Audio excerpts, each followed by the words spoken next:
विनायक जी की कहानी। एक मेंढक और मेंढकी थे।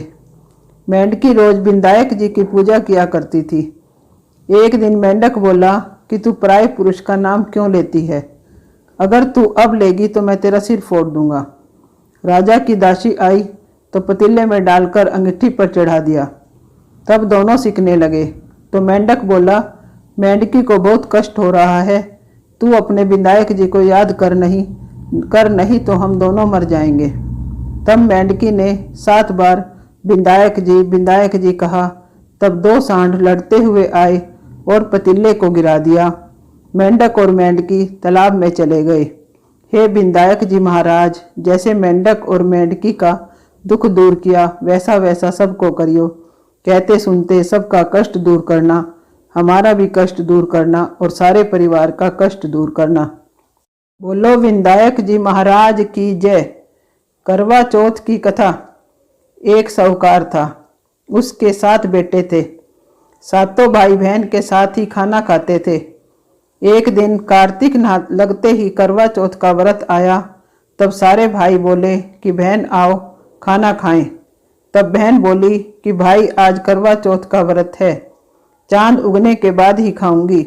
भाई ने सोचा कि बहन भूखी रहेगी, तो एक भाई ने दिया लिया और एक भाई ने छलनी लेकर दीवार की ओट होकर दीवा जला के छलनी ढक दी और आकर कहा कि बहन तेरा चांद उग गया है, देख ले, अर्घ दे ले। बहन अपनी भाभियों से बोली कि आओ भाभी अर्घ दे लें। सारी भाभियां बोली, बाई जी तुम्हारा चांद उगा है, हमारा चांद तो रात को उगेगा। तब उसने अकेले ही अर्घ दे दिया और भाइयों के साथ जिमने बैठ गई।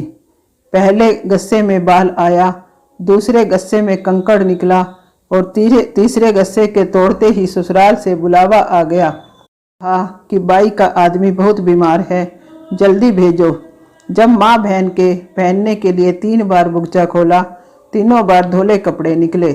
तब बाई को धोला कपड़ा पहनाकर ससुराल भेज दी और सोने का टका पल्ले बांध दिया और बोली कि रास्ते में कोई भी मिले उसके पैर छूती जाइयो और जो सुहाग का आशीष दे उसे सोने का टका देकर पल्ले की गांठ बांध लियो। बेटी से यह कहकर विदा कर दी। रास्ते में जो मिले उसे पैर छुए।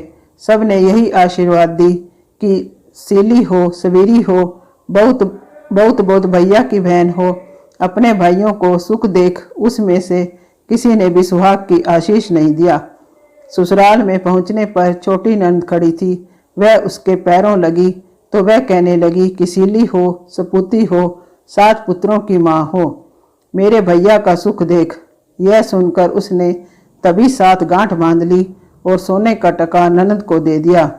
अंदर गई तो सास ने पीड़ा नहीं बिछाया और बोली, ऊपर मरा पड़ा है, वहां जाकर बैठ जा।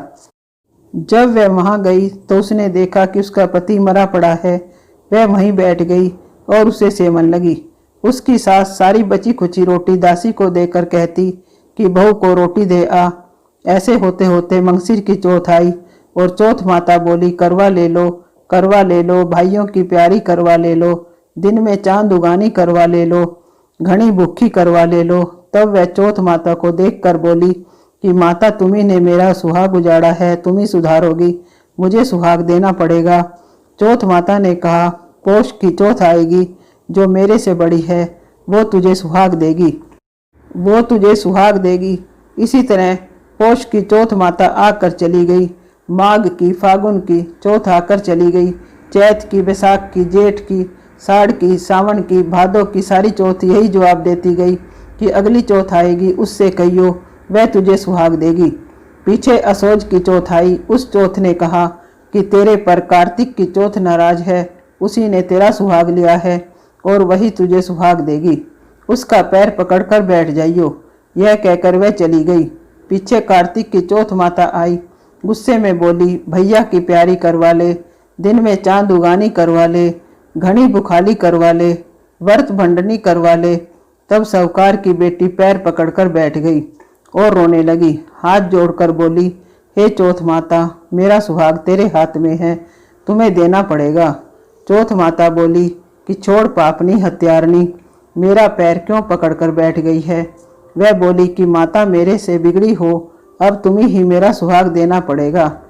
चौथ माता राजी हो गई और आंख में से काजल निकाला, नाखून में से मेहंदी निकाली और टिक्के में से रोली निकाली।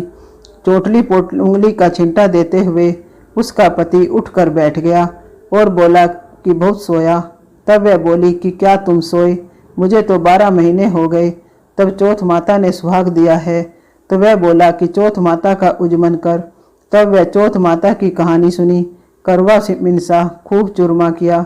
दोनों पति पत्नी जिम कर चौपड़ पासा खेलने लगे। नीचे से सास ने रोटी भेजी तो दासी ने आकर कहा, वह दोनों तो चौपड़ पासा खेल रहे हैं। सास देखकर खुश हो गई और बोली, क्या बात हुई। वह बोली कि मेरे तो चौथ माता आई हैं। वह कहकर सास के पैर लग गई और सारी नगरी में ढिंडोरा पिटवा दिया कि पुरुष की लुगाई, बेटे की माँ, सब कोई चौथ का व्रत करो।